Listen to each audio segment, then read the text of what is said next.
Leo heeft 3, hè? Nog niet eens, toch? Dat weet ik. Maar hij is een sloopondeur. Ja.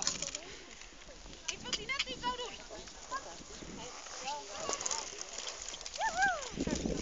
Nou, een bier met die tand. Ja, mooi hè?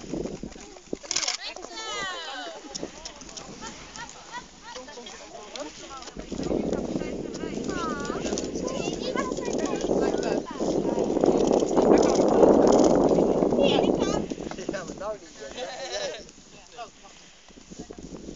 Zon!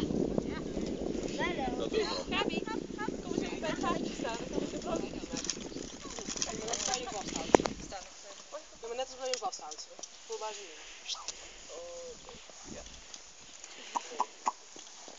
Mooi. Kijk, kijk.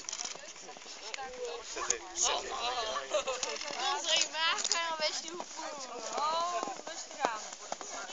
Nou ja, het is meer voor zijn pees. Ja, meer voor zijn pees, ja. Niet, oh ja. Nee, heel kleine zand, hè. En hoe? Kan er nu vast hiervoor Mag ik je anders op? Ga je maar dan doen. Gabi, kom je er niet bij staan? Nou, doe dat dan. Niet aan de achterkant van het paard, hè, de voorkant. Nou, lag het dan allemaal, Gabi?